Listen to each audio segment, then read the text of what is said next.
21வது ஸ்லோகம். खड्गपादं गदाघादं भेदनं च शिलीमुखै मरणान्तेदु संस्कारो கோமாயுமுகர்ஷணம். வாளால இருக்கிற வெட்டு, கதையால இருக்கிற அடி, அம்புகளால இருக்கிற உடம்புல படுற அந்த முறிவுகள், இறந்து போனானாக்கா சம்ஸ்கார கிரியைகள், அதுக்கப்புறம் அந்த டெட் பாடியை குறுநெறிகள் எல்லாம் கடிச்சு வலிக்கும். இதெல்லாம் தானே இந்த யுத்தத்தில் இருக்கிற சுகங்கள். 22வது ஸ்லோகம். தஸ்யைவ கவிபிர்தூர்த்தை கிருதம் சாதீவ சம்சனம் ரணே மிருதானாம் ஸ்வப்ராப்திரர்த்தவாதோஸ்தி கேவலா.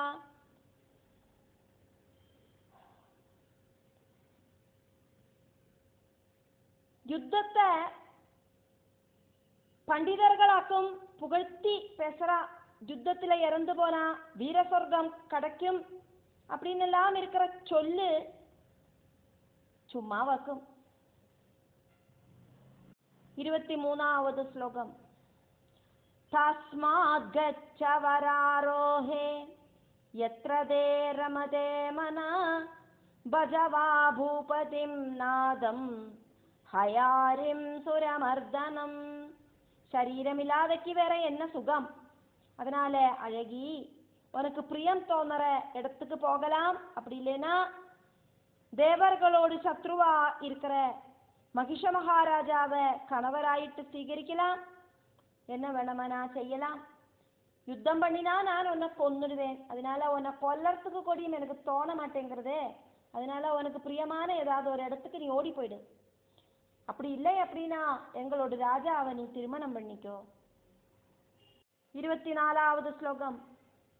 ஏவம் ப்ருவாணம் தம் தைத்யம் ப்ரோவாஜ ஜகதம்பிகா கிம் ரிஷா பாஷசே மூடா புத்திமானிவ பண்டிதா. இப்படி சொல்லற சச்சுரன் அப்படிங்கிற அசுரன் கிட்ட ஜெகதம்பிகை சொன்னா, டேய் முட்டாள், நீ என்னத்துக்காக்கும் இப்படி பண்டிதன மாதிரி நின்று பலதும் புலம்பராய். 25வது ஸ்லோகம். நீதி சாஸ்திரம் ந ஜானாசி வித்யாம் ச அன்விச்சிகீம் ததா.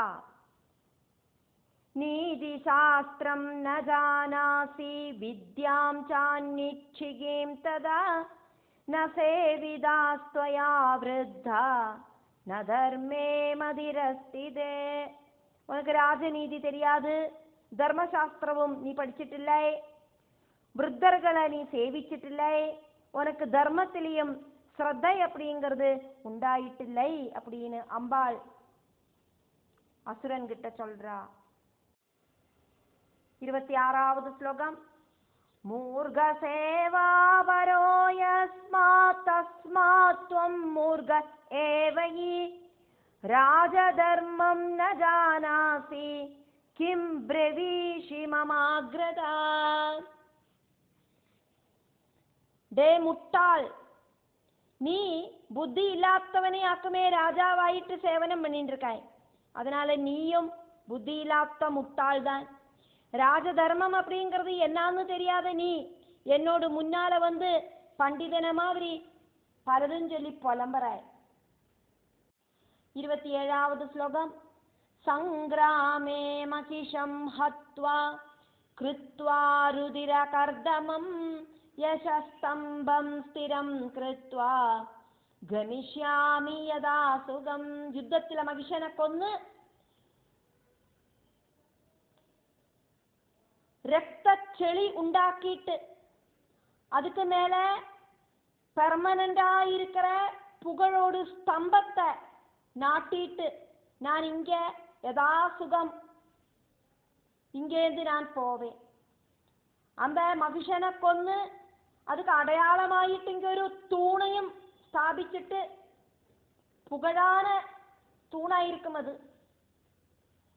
அம்பாள் அசுரனை கொன்னா அப்படிங்கிற கீர்த்தி இந்த உலகெல்லாம் வரா மாதிரி பண்ணிட்டு நான் இங்கேருந்து போவேன், அது வரைக்கும் இந்த இடத்த விட்டு நான் போக மாட்டேன். நீ என்னை போக சொல்லறியா? போகவே மாட்டேன்.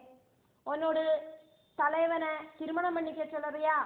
அந்த முட்டாளை எப்படி திருமணம் பண்ணிக்கிறதுக்கு சாதிக்கும்? 28வது ஸ்லோகம். தேவானாம் துக்கதாதாரம் தானவம் மதகர்விதம் ஹனிஷ்யேஹம் துராஜாரம் யுத்தம் குரு சிரோபவா. தேவர்களுக்கு துக்கம் கொடுக்கிறவனும் அகங்காரத்தோடு கூடி இருக்கிறவனும் கெடுதலை மட்டுமே பண்றவனுமான அந்த அசுரனை நான் கொல்லுவேன். அதனால எங்கிட்ட கொஞ்சம் கூட பதறாம நின்று நீ போர் செய். 29வது ஸ்லோகம். ஜீவிதே சாஸ்தி ஜேன்மூடா மகிஷஸ்ய ததாதவா ததா கச்சந்து பாதாளம் தானவா சர்வ ஏவதே.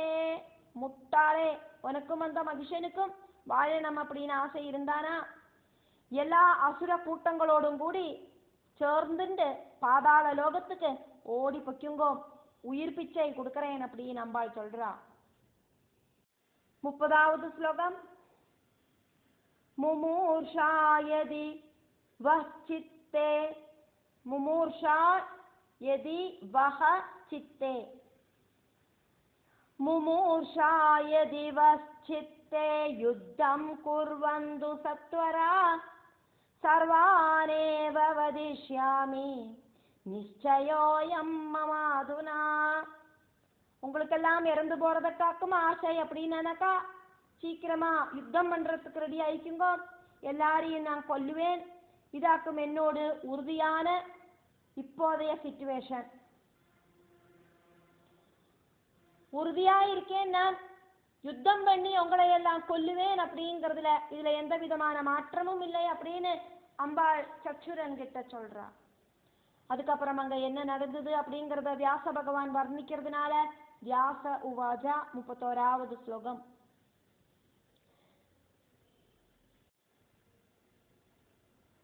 முப்பத்தோராவது ஸ்லோகமாக்குமே பார்த்துட்டு இருக்கோம். தத் ஸ்ருத்வா வதனம் தஸ்யா தானவோ பலதர்ப்பிதா முமோஜ பாணவிருஷ்டிம் தாம் கனவிருஷ்டிமிவாபராம். தேவியோட அந்த வார்த்தைகளை கேட்டோன்னே அகங்கார திமிர்ப்புல இருக்கிற அசுரன் தேவியோடு நேர மேகம் மழை வர்ஷிக்கிற மாதிரி சரங்களை வர்ஷிச்சான். 32வது ஸ்லோகம். சிச்சேத தஸ்ய சாபானான் ஸ்வபாணைர் நிஷிதைஸ்ததா ஜகானதம் ததா கோரைராசி விஷசமை ஷரைஹி. சிச்சுரன் அப்படிங்கிற அசுரனோட பானங்களை எல்லாம் தேவி தன்னோட கையில இருக்கிற சரங்களால கட் பண்ணி போட்டா. ரொம்ப ஷார்ப்பான சரங்கள் அவனோடு நேர தேவி பிரயோகிக்கவும் செஞ்சா. 33வது ஸ்லோகம். யுத்தம் பரஸ்பரம் தத்ர பபூவ விஸ்மயப்ரதம் கதயா காதயாமாஸ தம் ரதா ஜகதம்பிகா. அசுரனும் தேவியும் தம்மில எல்லாரும் ஆச்சரியப்படுற அளவுக்கு யுத்தம் உண்டாச்சு. தேர்தட்டில இருந்த அசுரன ஜெகதம்பிகை கதையால அடிச்சா. 34வது ஸ்லோகம். மூர்ச்சாம் பிராபச துஷ்டாத்மா கதயா பிஹதோ வ்ருஷம் முகூர்த்தத்வய மாத்ரம் தூ ரதோபஸ்த இவாஜலா. கதையால அடிகொண்டு 2 நிமிஷ நேரத்துக்கு பெரிய ஒரு மலை மாதிரி அந்த தேர்தட்டுல அவன் மோகால்சியப்பட்டு நினைவில்லாம உட்கார்ந்துட்டான். 35வது ஸ்லோகம். தம் ததா மூர்ச்சிதம் திருஷ்ட்வா தாம்ர பரபலார்தன ஆஜகாமரணே யோத்தும் சண்டிகாம் பிரதி சாபலாத். அவன் அப்படி மயக்கம் போட்டு உட்கார்ந்து இருக்கிறத பார்த்துட்டு சத்ரு சம்ஹார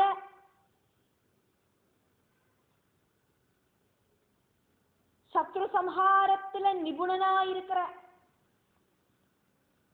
சத்ருக்களை இல்லாம பண்றதுல பலவிதமான டெக்னிக்கும் தெரிஞ்சிருக்கிற தாமிரன்.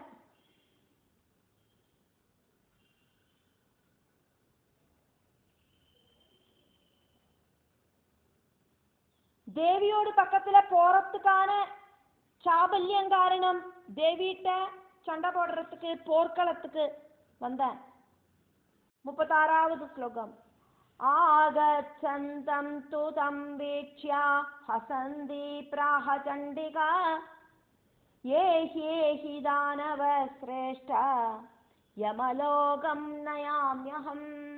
யுத்தத்துக்கு வர அவனை பார்த்து சண்டிகை சிரிச்சுண்டு சொன்னா, அசுரவீரா வா வா, உனக்கு வரலாம் வரலாம், வெல்கம் வெல்கம், உன்னை நான் யமபுரிக்கு அனுப்பிடுறேன், ஓடி வா அப்படின்னு சொன்னா.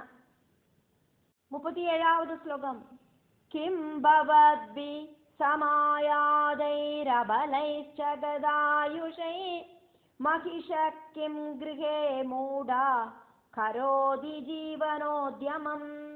ஆயுசு தீர்ந்தவாளும் பலமில்லாதவாளுமான நீங்கள் வந்துட்டு என்ன பிரயோஜனமாக்கும் இருக்கு? புத்தி இல்லாத அந்த மகிஷன் அவனோட இடத்துல உக்காந்துட்டு அவனோட பிராணனை காப்பாத்துறதுக்கு ஒளிஞ்சு உக்காந்துட்டு இருக்கானா, அங்க உங்களையெல்லாம் அனுப்பிவிட்டு உங்களையெல்லாம் கொந்துட்டு இருக்கானே அப்படின்னு தேவி சொன்னா. 38வது ஸ்லோகம். கிம் பவத்பிர்ஹதைர் மந்தைர் மமாபி விஃபலஸ்ரமா அஹதே மகிஷே பாபே சுரசத்ரௌ துராத்மனே. துஷ்ட புத்தியா இருக்கிற தேவர்களோடு சத்ருவா இருக்கிற மகிஷன் அவனையாக்கும் கொல்லണം. புத்தி சுத்தமா இல்லாத உங்களையெல்லாம் கொன்னதால என்ன ஒரு பெனிஃபிட் ஆக்கும் உள்ளது? 39வது ஸ்லோகம். தஸ்மாத்யூயம் கிருஹம் கத்வா மகிஷம் பிரேஷயந்த்விஹ பஷ்யேன்மாம் சோபிமந்தாத்மா யாத்ருஷீம் தாத்ருஷீம் ஸ்திதாம். தஸ்மாத் யூயம் கிருஹம் கத்வா மகிஷம் பிரேஷயந்து இஹ பஷ்யேத் மாம் சஹ அபி மந்தாத்மா யாத்ருஷீம் தாத்ருஷீம் ஸ்திதாம். அதனால நீங்களெல்லாம் உங்களோட வீட்டுக்கு போயிட்டு அந்த மகிஷனை இப்பறம் சொல்லி அனுப்புங்க. நான் எந்த அளவுக்கு ஸ்ட்ராங் லேடி ஆக்கும் அப்படிங்கிறத அந்த முட்டாள் வந்து கண்ணால பார்த்துக்கிட்டும். 40வது ஸ்லோகம். தாமிரஹா தது வஜனம் ஸ்ருத்வா தாமிரஸ்தத் வஜனம் ஸ்ருத்வா பானவிருஷ்டிம் சகாரஹ சண்டிகாம் பிரதிகோபேன கர்ணாகிருஷ்ட சராசனா. தேவி சொன்னதை கேட்டோன தாமிரன் கோபத்தோடு கூடிட்டு, ரொம்ப கோபம் வந்துட்டு ரொம்ப சக்தியோடு கூடிட்டு காது வரைக்கும் வில்ல இழுத்து பிடிச்சுண்டு, வில்லில இருக்கிற ஞான இழுத்து பிடிச்சுண்டு சண்டிகையோடு நேர சரங்களை வர்ஷிக்க தொடங்கினான்.